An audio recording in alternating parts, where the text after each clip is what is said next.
Hi guys, welcome back to my channel. I'm gonna scooch you over because my lighting's weird. We are in my kitchen because the lighting is best in here, and I hope the sun doesn't go down too quickly because I want to get this video done today. I moved it again, sorry. Last week I announced that I was going to be doing my first Q&A video, and I opened up the floor for you guys to ask me whatever you wanted to ask me. So I got my phone right here. I'm gonna go over some questions that you guys had for me. These are not going to be in any particular order, and there might be duplicates because some people got a little excited. My battery's blinking. Poop! Okay, so CT Moore asks, are you currently working on a new book? If so, can you give us any details? I'm working on a number of things. You guys know that I'm working on the second book in the Elysian Prophecy series, and I'm also working on a novella. I've kind of written a little bit of the novella, and I've written half of the second book in the series, but I have another project. Here's an aesthetic for that project. I am so excited to get started on. This is it's actually most of a dream that I have. I had this super long dream one night, and it combines like a lot of things I've never seen combined in a book before, so I'm really excited to write it. Also, I'm working on some nonfiction stuff, but one at a time. Just kidding. 2, 3 at a time. How many am I doing right now? Next up, Carissa Simao? I'm sorry. What is your favorite way to reward yourself for accomplishing your goals? So, I like to, it depends. It really depends. My last big reward for reaching a goal was getting a new office chair. I really like that office chair. Starbucks is usually a good reward, although lately they've been messing up my drinks.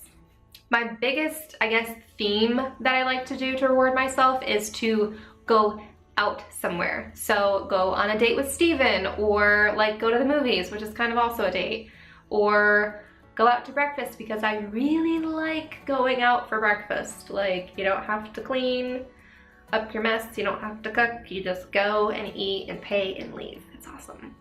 Basically spending time with my husband. Holly Davis asks, how many books did you write before you decided you wanted the Elysian Prophecy to be your debut, and what made you feel confident enough to know this was the one? So start to finish, I hadn't completed a large book before the Elysian Prophecy. I have started a lot of books, I've written shorter books, I've gotten halfway through bigger books and petered off because I thought I was a pantser, which basically means you write by the seat of your pants and you don't outline, you don't know where the story is going. So when I basically got serious about the Elysian Prophecy, I adopted an outline. I knew that I needed one because I hadn't gotten anywhere before. And the confidence is really something that I guess confidence is more like excitement over a book. So I was super excited about my idea for this novel, and that probably masked my need for confidence. So I made up my mind. I knew I was going to finish writing this book. I knew I was going to publish this book, and basically set out to make it as good as I could. Filippo asks, for a writer, it is very important to read. If you only had 2 hours a day for literature, what amount of time would you spend on writing, and what amount of time would you spend on reading? This is a great question. Right off the bat, I would say I'd probably spend 75% of my time writing and 25% of my time reading, because writing takes a lot more time, takes a lot of energy, but I love reading. I've been reading Illuminae by Amy, but I can go weeks actually without reading, which is bad, but that happens if I'm trying to push through a deadline or just trying to drive myself crazy. I am butchering everybody's names, I'm so sorry. Sio Sabi asks, I'm in the middle of revising and editing my first draft. I'm a little overwhelmed. Any tips or tricks? Take a deep breath. Also, it's easy to get lost, especially as you go through and it's kind of like you go through your novel with a fine-tooth comb. So it's kind of like when you brush your hair. Ladies, you know what I mean? Some guys, if you got long hair, you know what I'm talking about. you're starting up here at the very beginning of the story, and then you're going down, which means if you encounter any knots up here, it's just gonna get worse and worse and worse as you go down, and it's gonna feel like you're not gonna be able to get that knot out. So what I did, what really helped me, because editing was a monster, it was a beast for this novel, it was bad, is make a revision plan. I wrote down everything I could possibly think of that needed to be changed, and I organized it by chapter, which is important because when I first started, I had a long list of different things that I needed to do, and it wasn't really organized, so I couldn't really quickly see like, oh, like go to my list. I would have to read through and be like, oh, okay, this one applies in this chapter. So organize it there so you can quickly look at it at a glance. If you have overarching things that need to change and don't belong in one specific chapter, I put it at the end under like everything else, but I made sure I didn't have like, I tried to assign it to a chapter just so it was more organized.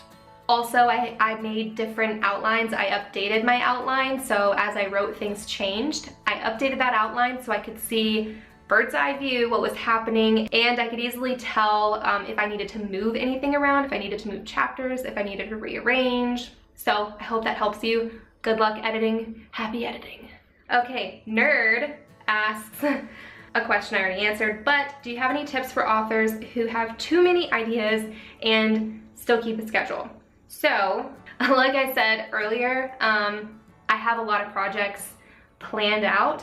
Basically, my answer to this is plan things out. So it's really easy for me to transfer my excitement to another project. So like I said, I'm really excited to work on one particular project, but I know it's gonna be a couple books before I can work on it. So it's kind of killing me. But I just like block it out. I've written it down places. I try not to think about it too much.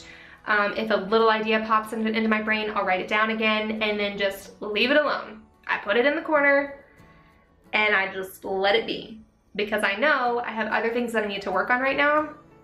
And I know if I let myself get distracted by that, I'm gonna get nowhere. It's gonna take me forever to get this book out and the next book out because I'm gonna be focusing on this one, and that's just not what I wanna do. For some writers will bounce from project to project in different phases so that they can give the other book a rest. So maybe a writer is editing the first draft or they're working on the second draft of book A, and then once they're finished with that, then they write the first draft of book B, and they kind of bounce back and forth, and that is a learned skill. If you're just starting out, I would definitely suggest sticking to one book at a time. And I have deadlines. I've basically planned out my whole year of books. Actually, for the next 2 years, I've planned out what books I'm going to be writing. So I could tell you guys exactly what's gonna happen, but that would ruin all the surprises. I'm really liking this. I hope this video is not gonna be too long.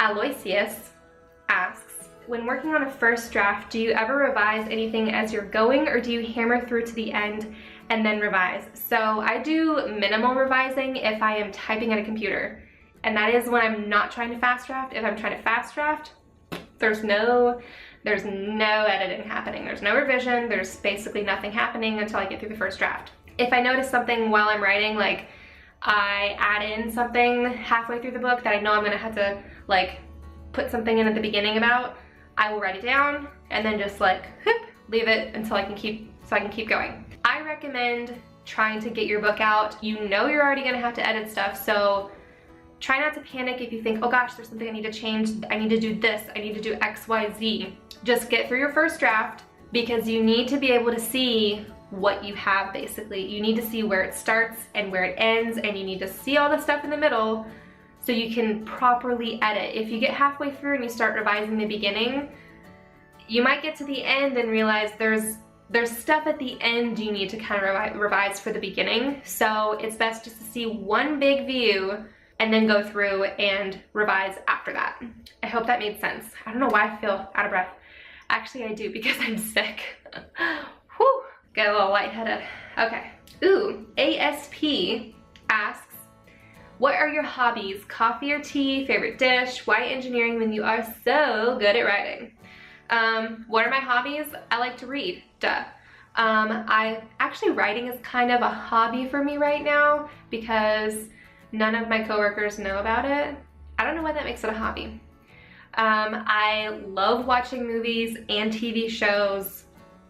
I'm all about it. Like, I could sit on the couch forever and watch stuff. And hobbies, anything DIY, crafting, you name it, I've probably done it before, like woodworking or wood burning or knitting, sewing, painting, like art painting, drawing. If you name it, I've probably done it. Throwing pots, or seriously, there's just so many things I've tried to do. Jewelry making, like literally, if it's a type of craft, I've done it. Okay, coffee or tea, both. As long as it's jam and lemon ginger tea, I said that with an accent, I'm all about that stuff. Coffee, I love my Nespresso. Yummy, yummy, yummy, but it has to be decaf. Everything I drink has to be decaf because I would die. If they ever accidentally give me caffeine, it's bad. Not that I'm like super hyper, it's like I feel like I'm gonna die and it's like my body shuts down. I think I might be allergic, but I don't know how you test that. Aphrodite asks, hello Vivien, my question is, what are your time thieves when you are working on a project? What things try to come in and distract you or pull your focus away, and how do you take your time back? Time thieves, ooh, research. If there's ever something I want to research, it's a rabbit hole. If I'm writing and I'm like, ooh, I need to see like how my character might use this weapon, and I try to go and look at it really quick, it's never really quick. I end up like looking at it for 20 minutes and then I'm like, snap out of it, get back to writing. So save that to the end. That's how I take my time back. I try to just focus on writing. Some other time thieves, let's see, what things try to come in and distract you? There's a lot of things that distract me while I'm writing. The dogs for one. Kira whines at me all the time. Anytime she's bored or she has to go potty. The TV's on. Our neighbor used to play drums. Fingers crossed whoever it was moved out because I haven't heard it in a while, but that would drive me nuts. Basically, I try to create an environment, and I have a video coming out. Ooh, actually, it should have already come out.